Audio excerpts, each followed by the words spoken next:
Morning breaking news చూస్తున్నాం. Crime హబ్గా గచ్చిబౌలి. మన నేపాల్ ముఠా నిన్న గంజాయి బ్యాచ్ కుప్పలు కుప్పలుగా వస్తున్న గంజాయి ప్యాకెట్లు. ఈ దాడిలో బయటపడ్డ విస్తుపోయి నిజాలు. కస్టమర్లుగా పూర్తిగా చూస్తే ఐటీ ఉద్యోగులే ఉన్నారు. పోలీస్ అధికారులు చోద్యం అయితే చూస్తున్నారు. గచ్చిబౌలి కాదు, అది గంజాయి బౌలి అని చాలామంది సెటైరికల్గా దీని గురించి మాట్లాడుకుంటున్నారు. అసలు ఈ గంజాయి అనేది ఎక్కడ వస్తుంది? తాగడానికి తాగునీరు కంటే గంజాయి ప్యాకెట్లు ఎక్కువగా ఏరులై పారుతుంది ఈ గచ్చిబౌలి ఈ ప్రాంతాల్లో అని సోషల్ మీడియాలో అయితే వాటికి సంబంధించిన ఎన్నో న్యూస్లు మేము చూస్తూనే ఉన్నాం.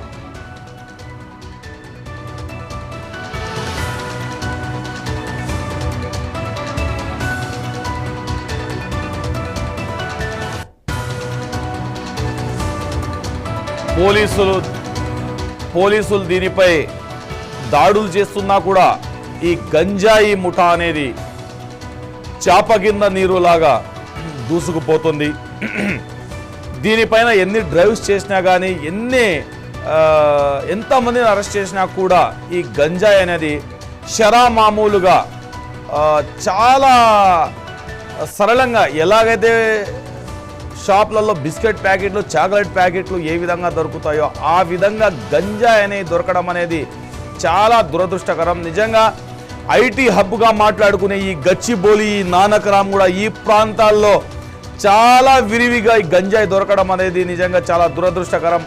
మరీ ముఖ్యంగా ఐటీ ఉద్యోగులే లక్ష్యంగా ఈ గంజా ముఠా పూర్తిగా ఈ ఐటీ ఉద్యోగులే లక్ష్యంగా ఈ గాంజా ముఠా అయితే పనిచేస్తున్నట్లు మనకు కనిపిస్తుంది. సో ఈ గాంజా కేసులో ఎన్నిసార్లు అరెస్ట్ అయినా కూడా అదే పని ఈ గాంజా బ్యాచ్ నిర్వహించడం వెనకాల అసలు పోలీసుల వైఫల్యం అయితే పూర్తిగా కనిపిస్తుంది. ఎందుకంటే ఒక మహిళనైతే కనీసం ఆ మహిళ పైన కనీసం 20 కేసులు ఉన్నాయి గాంజాకు సంబంధించిన. అయినా కూడా నిన్న మళ్ళీ అదే మహిళ నీతూ బాయ్ అనే మహిళ మళ్ళీ అరెస్ట్ అవుతుంది ఈ గాంజా కేసు మీద. సో ఇలాంటి వాళ్ళపైన ఇన్ని కేసులు ఉండగా మళ్ళీ కొత్త కేసు వాళ్ళకి ఇది ఒక పాత కేసుగా అయిపోతుంది. కానీ వీడిని చెక్ పెట్టేది ఎలా? మొదటి కేసు ఉన్నప్పుడే చెక్ పెట్టాలి. కానీ 20 కేసుల పైన ఒక మహిళపై ఈ గాంజాకి సంబంధించిన ఉన్నాయంటే నిజంగా దురదృష్టకరం. అసలు పోలీస్ డిపార్ట్మెంట్ ఏం చేస్తుంది? ఇప్పటి వరకు కూడా ఎన్నో సెంటర్లలో గాంజా విరివిగా దొరుకుతుందని పబ్లిక్ అయితే క్లియర్ కట్గా చెప్తున్నారు. పట్టుకునే వాళ్ళు రావాలి, కానీ మేము పట్టించడానికి మేము సిద్ధం ఉన్నామంటున్నారు. కానీ ఇంత పబ్లిక్ ఇంత ఓపెన్గా ఈ మాట అంటున్నా కూడా పోలీసులు చర్యలు తీసుకోవడం లేదంటే నిజంగా అసలు ఎక్కడ విఫలమవుతుంది ఈ పోలీస్ వ్యవస్థ అనేది క్వశ్చన్ మార్క్గా ఉంటుంది. ఈ హైదరాబాద్ ఇప్పుడు క్రైమ్ హబ్గా మారుతుందా? ముఖ్యంగా గచ్చిబౌలి ప్రాంతంపై ఇప్పుడు ఈ ప్రశ్నలు చాలా బలంగా వినిపిస్తున్నాయి. మొన్న నేపాల్ ముఠా హల్చల్ చేసింది. ఇప్పుడు ఏకంగా గంజాయి బ్యాచ్లు దందా చేస్తున్నాయి. కుప్పలుగా గంజాయి ప్యాకెట్లు పట్టుబడుతున్నాయి. ఈ దాడిలో బయటపడ్డ నిజాలు నిజంగా విస్తుపోయేలా ఉన్నాయి. అసలు ఐటీ ఉద్యోగులే కస్టమర్లుగా మారారంటే పరిస్థితి ఎంత దారుణంగా ఉందో అర్థం చేసుకోవచ్చు. కానీ పోలీసులు మాత్రం చోద్యం చేస్తున్నారన్న విమర్శలు అయితే వస్తున్నాయి. గచ్చిబౌలి ఇప్పుడు గంజాయి బౌలిగా మారిందా? ఇదే ఇప్పుడు హాట్ టాపిక్. గచ్చిబౌలిలో డ్రగ్స్ వ్యవహారాలు రోజుకు పెరిగిపోతున్నాయి. ఇక్కడ నిన్న జరిగిన దాడిలో భారీగా గంజాయి ప్యాకెట్లు పట్టుబడ్డాయి. ఇది చూస్తే ఇదంతా ఒక పెద్ద నెట్వర్క్ అని తెలుస్తుంది. ప్రధానంగా యువతరం ముఖ్యంగా ఐటీ ఉద్యోగం లక్ష్యంగా చేసుకొని దందా నడుస్తుంది. మరి దీని వెనుక ఎవరున్నారు? ఈ ముఠాల పనితీరు ఎలా ఉంది? పోలీసులు నిజంగానే ఉదాసీనంగా ఉన్నారా, లేక దీని వెనుక ఇంకేదైనా ఉందా? ఈ గంజాయి దందాకు అడ్డుకట్ట వేయాలంటే భారతీయ న్యాయ సంహిత, భారతీయ నాగరిక సురక్షా సంహిత కింద పోలీసులు ఎలాంటి కఠిన చర్యలు తీసుకుంటారనేది చూడాలి. ఎందుకంటే యువత భవిష్యత్తు ఇప్పుడు ప్రమాదంలో పడుతుంది.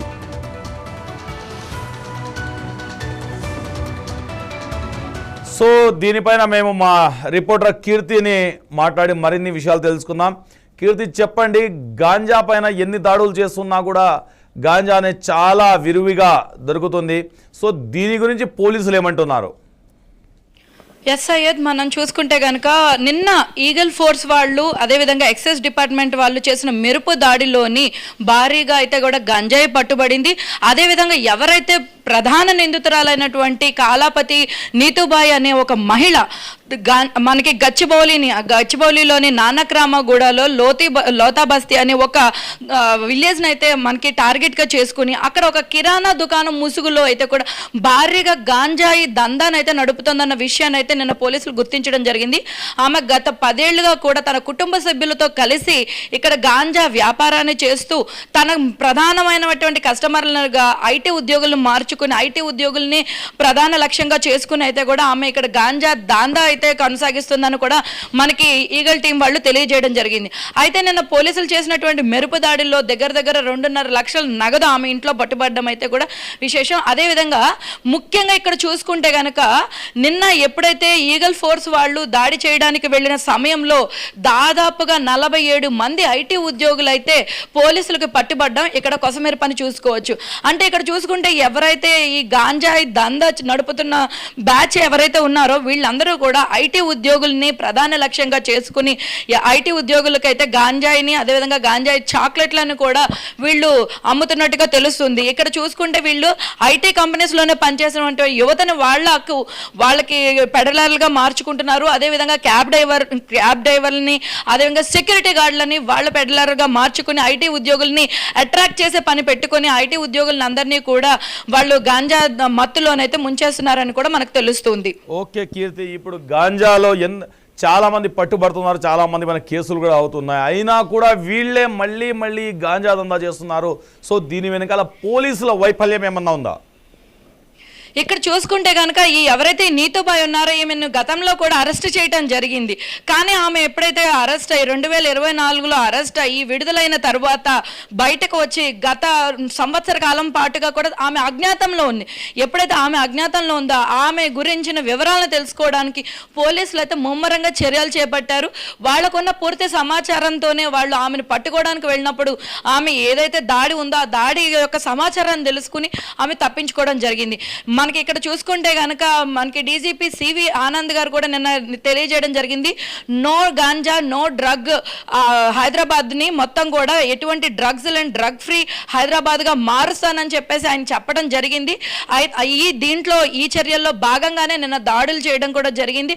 అయినా కూడా ఎంత ముమ్మరంగా దాడులు జరుపుతున్నా కూడా మనకి ఎక్కడికక్కడ పబ్బుల్లో కానీ అదేవిధంగా ఇలా చిన్న దుకాణాల్లోని ముఖ్యంగా ఐటీ కారిడార్లని ఐటీ ఎంప్లాయీస్ ఉండేటువంటి ఏరియాస్ని ముఖ్యంగా టార్గెట్ చేసుకుని వీళ్ళు ఈ డ్రగ్స్ మరియు గాంజా దందాలను అయితే నడుపుతున్నారని కూడా మనకు తెలుస్తుంది. సో దీని వెనకాల కొంతమంది సోషల్ మీడియాలలో కూడా కొన్ని క్వశ్చన్లు వస్తున్నాయి. దీని వెనకాల కొంతమంది పొలిటీషియన్ల హస్తం కూడా ఉంది, మరియు కొంతమంది పోలీసులు కూడా ఈ గాంజా వ్యవహారంలో వారి యొక్క హస్తం ఉంది. అందుకే ఇంత విరివిగా దొరుకుతుంది ఈ గాంజా అంటున్నారు. సో దానికి సంబంధించి మీ దగ్గర ఏమైనా అప్డేట్ ఉందా? దీని వెనకాల అయితే ఎవరైతే మెయిన్ డాన్ ఉన్నదో నీతుబాయి ఆమెకు పెద్దల అండ ఉందని అయితే కూడా మనకు తెలుస్తుంది. కానీ ఎవరు అనేది అయితే మనకైతే ఇప్పుడు పూర్తి సమాచారం అయితే లేదు. కానీ ఈమె గత 10 ఏళ్లుగా కూడా ఏదైతే నానక్రామగూడలో ఉన్నటువంటి లోతా బస్తీని అయితే తన అడ్డాగా మార్చుకుని ధూల్పేట నుంచి లోతా బస్తీకి వచ్చి తన అడ్డాగా మార్చుకుని గత 10 ఏళ్లుగా అక్కడ గాంజాయి దందాన్ని అయితే నడుపుతుంది. సో లోకల్గా ఉన్న ప్రతి ఒక్కరికి అక్కడ గాంజాయి అమ్ముతుందన్న విషయం కూడా తెలుసు. కానీ ఇప్పటిదాకా కూడా ఆమె పట్టుకోకపోవడం, ఒక్కసారి ఈ 10 ఏళ్లలో ఒక్కసారి ఆమెను అరెస్ట్ చేయడం, అదేవిధంగా ఆమె అరెస్ట్ అయిన తర్వాత మళ్ళీ బయటికి రావడం జరిగింది. బయటకు వచ్చిన దగ్గర నుంచి అజ్ఞాతంలో ఉండి ఈ దాన్ని నడపడం కూడా జరుగుతోంది. ఓకే, దీంట్లో ఇంకో విషయం ఏంటంటే నాట్ ఓన్లీ ఐటీ అండి, నార్మల్ ఎవరైతే కూలీ నాలి పనులు చేసుకుంటారో ఇలాంటి వాళ్ళకు కూడా గాంజా సప్లై చేస్తున్నారని సమాచారం అయితే అందుతుంది. సో దీని గురించి మీ దగ్గర ఎటువంటి అప్డేట్ ఉంది తెలియజేయండి. సయ్యద్, మనం ముఖ్యంగా చూసుకుంటే కనుక ఏదైతే గచ్చిబౌలి ప్రాంతం ఉందో ఇక్కడ సిద్దికీ నగర్ కానీ అంజయ్ నగరు అదేవిధంగా అటువైపు నానక్రామగూడకు అటువైపు ఉన్నటువంటి బస్తీలు ఏవైతే ఉన్నాయో ఇక్కడ ఇతర రాష్ట్రాల నుంచి వచ్చేటువంటి ప్రజలు ఎక్కువగా ఇక్కడ నివసిస్తుంటారు. ఇక్కడ మనకి లోకల్గా ఉండేటువంటి మాల్లోని అదేవిధంగా ఇక్కడ మనకి ఏమైనా కూడా కంపెనీస్లోని సెక్యూరిటీ గార్డ్స్ కింద అదేవిధంగా మెయింటెనెన్స్ డిపార్ట్మెంట్స్లోని కన్స్ట్రక్షన్స్లోని పనిచేయడానికి వివిధ రాష్ట్రాల నుంచి అయితే కూడా ప్రజలు వస్తుంటారు. ఎవరైతే ఆ వచ్చే ప్రజలు ఉన్నారో వాళ్ళని ఆ ఇతర రాష్ట్రాల నుంచి వచ్చి ప్రజల్ని కూడా ముఖ్యంగా టార్గెట్గా చేసుకుని ఇక్కడ ఈ గాంజా దందాన్ని నడుపుతూ ఉన్నారు. వాళ్ళకైతే ఎవరికైతే ఈ అలవాట్లు ఉంటాయో వాళ్ళకి ఈ గాంజాని అలవాటు చేయటం కానీ వాళ్ళకి గాంజా సప్లై చేయటం కానీ లేదు వాళ్ళనే గాంజా సప్లై చేసే మనుషుల కింద మార్చడం కూడా ఇక్కడ ముఖ్యంగా జరుగుతుంది. ఓకే, నేపాల్ గ్యాంగ్ ముఖ్యంగా మొన్న చోరీ ఘటన గురించి ఎలా చెప్పచ్చు? ఇక్కడ మనం చూసుకుంటే కనుక గతం నుంచి కూడా అంటే దగ్గర దగ్గర ఈ నెల రోజుల్లో కూడా మనకి గచ్చిబౌలిలోని ఈ రకరకాల నేరాలు అయితే కూడా మనకి ఇక్కడ జరుగుతున్నాయి. మొన్న చూసుకుంటే కనుక గచ్చిబౌలిలోని హైరీజ్ అపార్ట్మెంట్స్లోని నేపాల్ గ్యాంగ్ భారీ చోరీ చేయటం కానీ, ఈరోజు నిన్న అయితే కూడా మెరుపు దాడిలో మనకి భారీగా ఎవరైతే గంజాయి తీసుకోవడానికి వెళ్ళినట్టు ఐటీ ఉద్యోగులు పట్టుపట్టడం కానీ, ఇలాగ మనకేంటంటే చూసుకుంటే కనుక ఎక్కువగా ఎవరైతే ఐటీ ఉద్యోగులు ఐటీ కంపెనీస్ ఉండే ఈ ఏరియాస్ క్రైమ్కి అడ్డాగా మారిందని కూడా మనం చెప్పుకోవచ్చు. ముఖ్యంగా ఇక్కడ ఏంటంటే గాంజాయి, అదేవిధంగా దొంగతనాలు కానీ, అదేవిధంగా దోపిడీలు ఎక్కువగా ఎవరైతే డబ్బున్న వాళ్ళు ఉండే ప్రాంతాలు కానీ, డబ్బుని ఎక్కువగా స్పెండ్ చేసే వాళ్ళు ఉండేటువంటి ప్రాంతాలని టార్గెట్గా చేసుకుని నేరాలు అయితే జరుగుతున్నాయి. కాబట్టి మన గచ్చిబౌలి ముఖ్యంగా కూడా నేరాలకు అడ్డాగా మారిందని కూడా ప్రజలు చెప్పడం కూడా జరుగుతుంది. సో దీనిపైన పోలీసులు అసలు డైలీ రైడ్స్ నిర్వహిస్తున్నారా, లేదా అసలు ఈ రేంజ్లో విరివిగా ఈ గాంజా దొరకడం కానీ ఈ నేరాలు పెరగడం వెనకాల దానికి కారణం ఏమి ఉంటుంది? అసలు పోలీసులు డ్రైవ్లు నిర్వహిస్తున్నారా?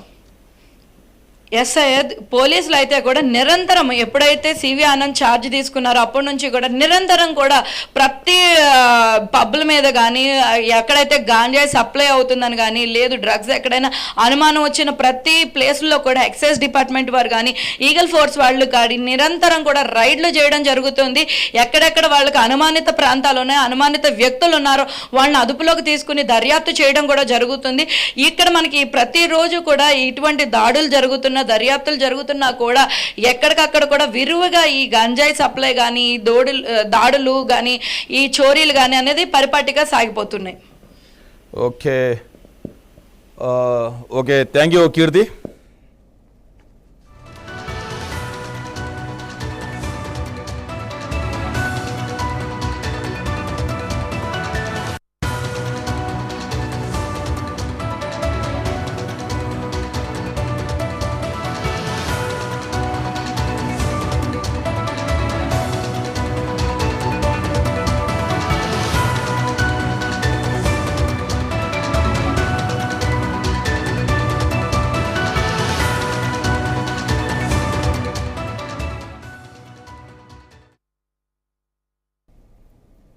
బ్రేకింగ్ న్యూస్లో ఒక షార్ట్ బ్రేక్ తీసుకుందాం.